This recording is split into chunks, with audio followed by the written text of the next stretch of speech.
హన్మకొండ జిల్లా ఎల్కతుర్తి మండలం పెంచికలపేట గ్రామం వద్ద జరిగిన రోడ్డు ప్రమాదంలో ఏటూరు నగరంకు చెందిన మంతెన వారి కుటుంబంలో తీరని విషాదం నెలకొంది.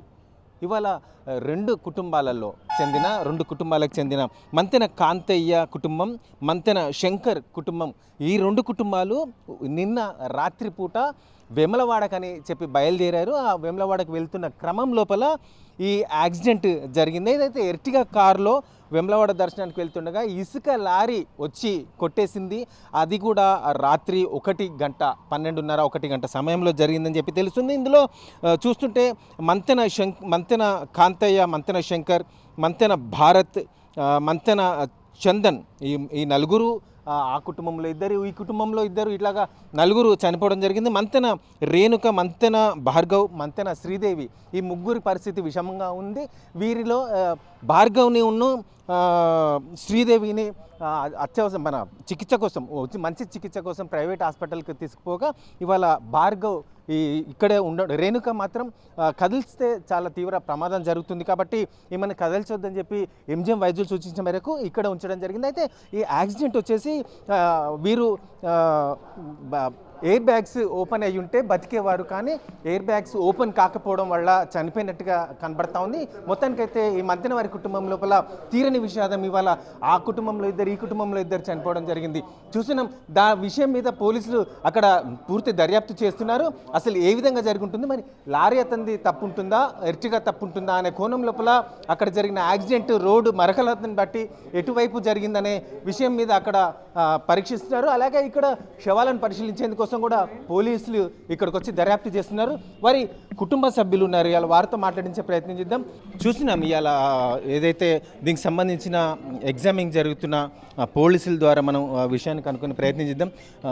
వెంకన్న గారు నమస్తే అండి. అసలు ఏం జరిగింది, మీరు ఏం గమనించారు? ఇంకా డీటెయిల్గా రావాలి. మేము పిటిషన్ తీసుకుంటున్నాము. కంప్లైంట్ వచ్చిన తర్వాత ఐఆర్ ఆఫీసర్స్ వస్తారు, దాన్ని బట్టి మేము ఇన్వెస్టిగేషన్ ఎట్లా ఉంటే అలా చేస్తాము. కారు లారీ రెండు జరిగినాయని అక్కడ ఉన్న ఆఫీసర్స్ ఇక్కడికి పంపిస్తే మేము ఇక్కడ దీన్ని ఇన్వెస్టిగేషన్ చేస్తున్నాము. ఆఫీసర్స్ వస్తారు. నలుగురు చనిపోయారు ప్రస్తుతానికి, ఒక ముగ్గురు ట్రీట్మెంట్ పొందుతున్నారు. చూసినాం, పోలీసులు చెప్తున్న బట్టి నలుగురు చనిపోయారు అని చెప్పి చెప్తున్నారు. వారి కుటుంబ సభ్యులు ఉన్నారు, వారితో మాట్లాడించే ప్రయత్నం చేద్దాం. అసలు ఏం జరుగుంటుంది, వీరి ఇంట్లో వివాహం కూడా జరిగిందని చెప్పి తెలుస్తుంది వారం రోజుల క్రితం. ఏంటండి అసలు ఏం జరిగింది? వారం రోజుల క్రితం మా మామయ్య వాళ్ళ దగ్గరి బంధువుల పెళ్లి జరిగిందండి. పెళ్లి నిమిత్తం కారులో అన్ని పనుల నిమిత్తం తిరిగి చివరిగా వేములవాడ వెళ్ళొచ్చే ఆచారం మన ఇంట్లో ఉంటుంది కాబట్టి వేములవాడ వెళ్ళే క్రమంలో 10 గంటలకు బయలుదేరి వెళ్ళారు. వెళ్తుండగా లారీ వచ్చి కార్ని కొట్టేసింది సార్. దాంట్లో 7 ఉన్నారు. 4 అక్కడికక్కడే చనిపోయారు. 3కి తీవ్ర ఇంజురీస్ అయ్యి ఇప్పుడు చావు బతుకుల మధ్యలో కొట్టుమిట్టాడుతున్నారు.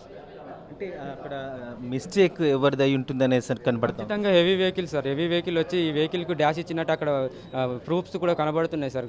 గుద్దిన దాని ప్రకారం మొత్తం పెద్ద వెహికల్దే తప్పు సార్. మొత్తం వాళ్ళు వచ్చి మొత్తం చిన్న వీళ్ళు ప్రయాణిస్తున్న దాన్ని ఢీ కొట్టిస్తుంది సార్. ఢీ కొడితే ఎక్కడనో కారు దూరంగా పడిపోయి వాళ్ళు ఉన్నోళ్ళు మొత్తం కారు నుజ్జు అయిపోయి అసలు 4 అక్కడికక్కడే చనిపోయారు సార్. ఇప్పుడు వాహనం అనేది కొత్తదా పాతదా, మరి ఎయిర్ బ్యాగ్స్ ఓపెన్ కావాలి కదా, ఎందుకు ఓపెన్ కాయి ఉండలే సార్? అక్కడ ఎట్లా జరిగింది పరిస్థితి, అక్కడ మేము వెళ్ళలేదు ఇంకా. అక్కడ తీవ్రమైన అంటే తగులుడు మాత్రం ఎన్ని ఎయిర్ బ్యాగ్స్ ఉన్నా ఏదున్నా కూడా అక్కడ ఆ పరిస్థితిని చూస్తే మాత్రం ఏవి కాపాడే పరిస్థితి లేవు సార్.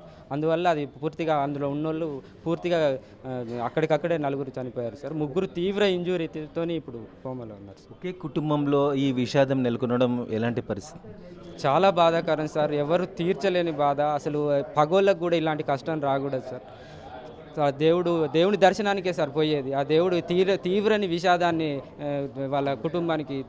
మా కుటుంబానికి ఇచ్చింది సార్. మాకు మొత్తానికి అసలు దుఃఖ సముద్రంలో, దుఃఖ సాగరంలో మునిగిపోయి ప్రతి ఒక్కరిని కదిలించే పరిస్థితి లేదు సార్. ఎట్లా మీకు సమాచారం ఎలా వచ్చింది, మీరు ఎక్కడి నుండి వచ్చారు? ఇప్పుడు వెంటనే తగిలిన వెంటనే హైవే నుంచి పోయే వాళ్ళు అక్కడ ఆపి, మా బామ్మరిది ఒక్కరు కొంచెం స్లోలో ఉన్నారు సార్. అతన్ని నెంబర్ తీసుకొని అతనికి నా నెంబర్ ఇచ్చాడు సార్. ఎంబటే ఫోన్ చేశారు సార్. అట్లా మాకు సమాచారం తెలిసింది. వస్తున్నారు ఇంకా బంధువులు? వస్తున్నారు సార్, వస్తున్నారు, చాలామంది వస్తున్నారు. ఇప్పటికే వచ్చింది సార్. అక్కడ గేట్ ముందు కూర్చొని ఏడుస్తున్నారు సార్. ఇంకా చాలామంది వస్తున్నారు సార్.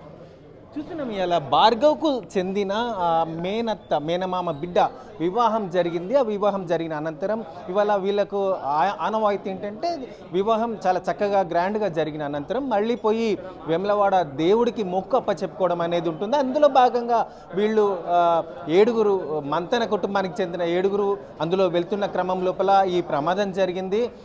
అందులో పెంచికలపేట దగ్గర జరిగిన ప్రమాదంలో 4 చనిపోవడం జరిగింది. అందులో ముగ్గురు ఇంకా పరిస్థితి ఆందోళనకరంగా ఉంది కాబట్టి ఇక్కడికి తరలించారు. అయితే భార్గవ్ తక్షణమే కాస్త కోమాల్లోకి వెళ్లకుండా కొంచెం తేలికగా ఉండి అతను ఇచ్చిన సమాచారం మేరకైతే ఇప్పుడు బంధువులు అనేది ఇక్కడికి వస్తున్న పరిస్థితి చూస్తున్నాం. మొత్తానికైతే ఈ మంతెన వారి కుటుంబం లోపల ఈ వివాహానంతరం ఈ విషాద ఘటన అనేది తీరని శోకసంద్రంలో ముంచేసిందని అని చెప్పుకోవచ్చు. పోలీసులు అయితే ఎంక్వైరీ చేస్తున్నారు. ఎవరిది మిస్టేక్ ఉంటుంది, మరి దీని వెనుక ఏమన్నా ఉండుంటుందా అనే కోణంలో కూడా పరిశీలిస్తున్న పరిస్థితి. మొత్తానికైతే తీరని విషాదంలో మంతెన కుటుంబం ఉండింది.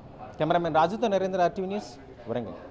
మరిన్ని వీడియోస్ కోసం ఛానల్ ని సబ్స్క్రైబ్ చేయండి. లేటెస్ట్ అప్డేట్స్ కోసం వాట్సాప్ ఛానల్ ని ఫాలో చేయండి. అండ్ లింక్ డిస్క్రిప్షన్ లో ఉంది.